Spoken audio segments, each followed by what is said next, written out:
Brought to you by V-Guard. NEET परीक्षेच्या निकालानंतर जो गोंधळ झालाय आणि या गोंधळाच्या विरोधात जे नांदेड शहरातील अनेक विद्यार्थ्यांनी मोर्चा काढला, नीटची परीक्षा रद्द करण्यात यावी अशी मागणी केली। काही विद्यार्थी आपल्या सोबत आहेत, काय नाव आहे आणि काय मागणी आहे? माझं नाव शुभ्रा जोशी आहे, मी आरसीसीची स्टुडंट आहे आणि मी 2 वर्ष इथे प्रिपरेशन केली होती। माझं म्हणणं फक्त एवढं आहे, माझंच नाही पूर्ण देशातल्या जेवढ्या नीट ॲस्पिरंटनी एक्झाम दिली त्यांचं सर्वांचं म्हणणं हेच आहे की तुम्ही काय घोळ केला याचं तुम्ही एक तर बरोबर एक्सप्लेनेशन द्यायला पाहिजे होतं। नीट ही अशी एक्झाम नाही आहे ज्यामध्ये तुम्ही ग्रेस मार्किंग देसान किंवा टाइम त्यांना पुरला नाही म्हणून तुम्ही काहीतरी घोळ करसान। जर तेव्हा तिथे टाइम पुरला नव्हता, तुम्ही टायमिंग वाढवायला पाहिजे होता, तिथेच्या तिथे तुम्ही त्यांचं बघायला पाहिजे होतं किंवा त्या स्टुडंटचा नंतर परत पेपर घ्यायला पाहिजे होता, तेव्हाच ते झाल्याच्या नंतर। पण तुम्ही तसं नाही केलं, तुम्ही ग्रेस मार्किंग दिली आणि रिझल्टमध्ये सर्व घोटाळा घातला। ते म्हणतात की त्यांनी 1,500 विद्यार्थ्यांनाच ग्रेस मार्किंग दिली, याचा काय प्रूफ आहे की तुम्ही फक्त 1,500 विद्यार्थ्यांना दिली? होऊ शकतं तुम्ही 10,000ला दिली असेल, 15,000ला दिली असेल, असं तुम्ही नाही करू शकत। तुम्हाला रिनीट सर्वांचे घ्यावं लागेल, कारण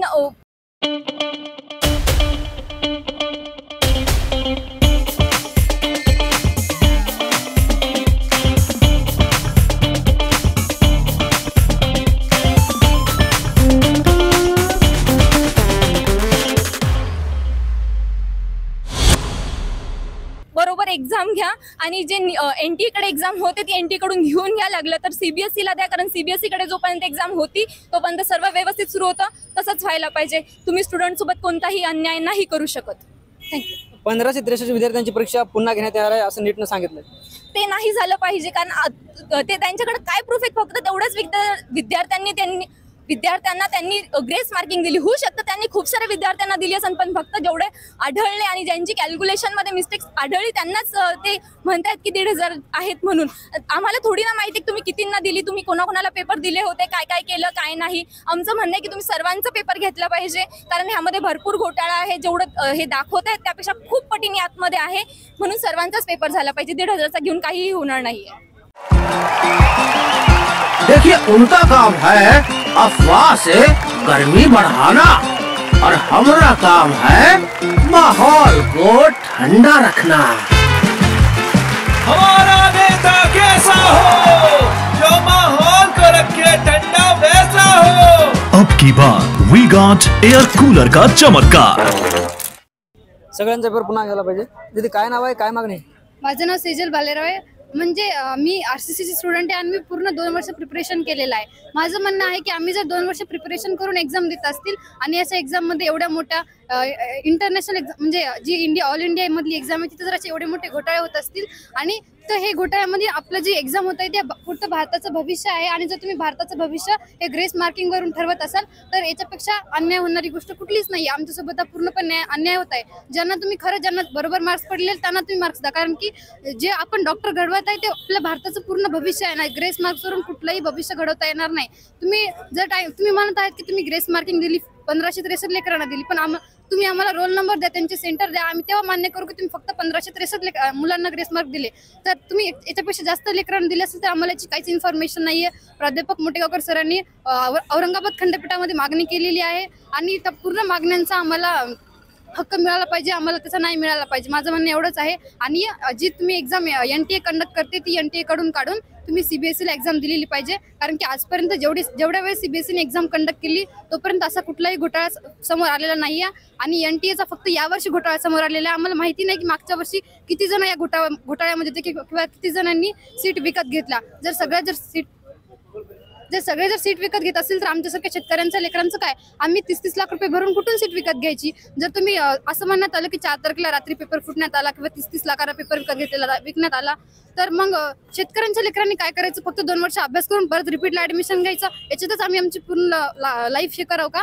म्हणजे पूर्ण जे लेकरांनी 30-30 लाख रुपये भरायले त्यांचं पूर्ण एका वर्षातच होऊन चाललंय, एका रात्रीमध्ये त्यांनी पूर्ण डायरेक्ट एम्स भेटायले आणि आम्ही 2-3 वर्ष प्रिपरेशन करून जर आम्हाला साधं गव्हर्नमेंट कॉलेजही भेटत नसेल तर याच्यापेक्षा वाईट वेळ आमच्यावर कुठलीच नाही आलेली पाहिजे। आम्हाला न्याय मिळाला पाहिजे, एवढंच माझं म्हणणं आहे।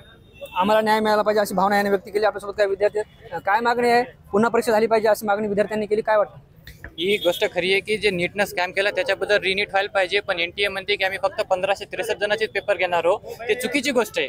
कारण की ते 1563 जण आहेत, तर ते त्यांचे म्हणजे तेवढेच असू शकणार नाही, त्याच्यात जास्त पण असू शकतात, ही गोष्ट खरी आहे. तर त्याच्यामुळं ते जेवढे जणांचे grace mark OMR sheet check करा, त्यांचे रिझल्ट चेक करा, नंतर आम्हाला करेक्ट टाकता ज्यांना ग्रेस मार्क दिले, मग त्यांची रिनीट घ्या किंवा मग पूर्ण 23 लाख जणांची नीट घ्या. आणि जे तुम्ही जे क्लेटच्या अनुसारून ते देतात 2018च्या नियमानुसार, तर हायकोर्टानं तेव्हा सांगलं होतं की तेव्हा ते ग्रेस मार्किंग द्यायच्या अगोदर तुम्ही 25 जून ते 27 जून पर्यंत तुम्ही जीमेल हे करा, तर पोरांना जीमेल टाका, म्हणजे की त्यांनी त्यांचे OMR शीट आणि ज्यांना टाइम कमी पुरला ते कंप्लेंट करू शकतील आणि मग त्यांच्या जे CCTV चेक करून त्यांना देऊ शकतील. पण NTN असं काहीच नाही केलं. ज्यांनी कोर्टात गेले त्यांनाच फक्त त्यांनी ग्रेस मार्क दिलेले, तर ही चुकीची पद्धत आहे. त्याच्यामुळे मग याचं म्हणणं आहे की ज्यांनी स्कॅम केला, ज्यांनी पेपर लीक केला, त्यांना एकदा अटक करा, पूर्ण जांच करा, CBI करा आणि रिनीट घ्या. ज्यांनी पेपर लीक केला त्यांना अटक करा आणि पुन्हा परीक्षा घ्या, अशी मागणी यांनी केली. आपल्यासोबत या मोर्चाचे आयोजक युवक काँग्रेस जिल्हाध्यक्ष बालाजी गाडे आहेत.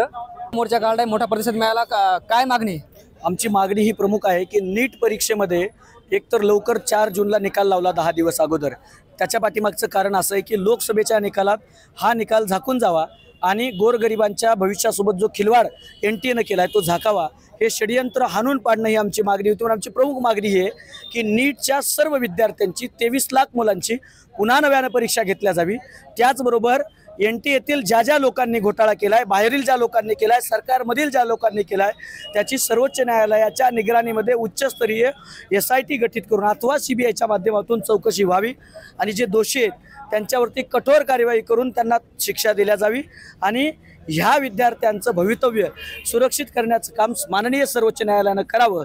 कारण या देशाचे शिक्षण मंत्री याच्यावरती एकही शब्द बोलायला तयार नाहीत, या देशाचे पंतप्रधान याच्यावरती एकही शब्द बोलायला तयार नाहीत. आणि म्हणून 23 लाख मुलांच्या भवितव्यासाठी युवक काँग्रेस, PTA आणि CCTF या संघटना आज मैदानामध्ये उतरून आम्ही हीच मागणी करतोय की पुन्हा 23 लाख पोरांची परीक्षा नव्यानं CBSEच्या माध्यमातून घ्यावी.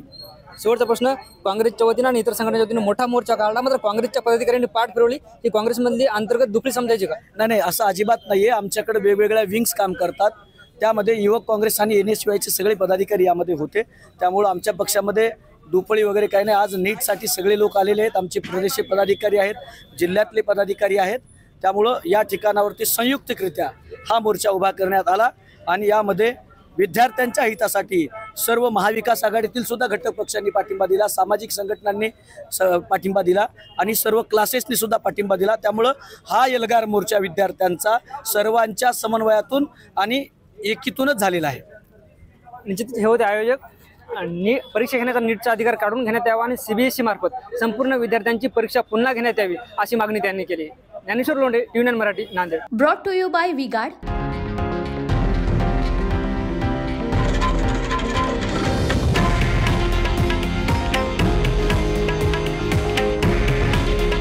हे आहे देशातील नंबर 1 न्यूज नेटवर्क आणि आपण पाहत आहात TV9 मराठी. काळजी तुमची, हित महाराष्ट्राचं.